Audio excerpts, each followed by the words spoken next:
This is the part of my planer stand that doesn't quite make it into my videos. It's a catch-all for small jigs that don't really have a home. The problem is, every time I move the cart to use the planer, something falls off. I think it's time to add a shelf. I cut down a couple of stretchers from some scrap 2x4s that I cleaned up.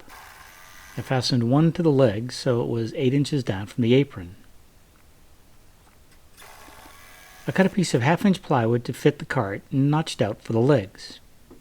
A little wrestling and I got the shelf in place. Then I could screw in the second stretcher at the same height.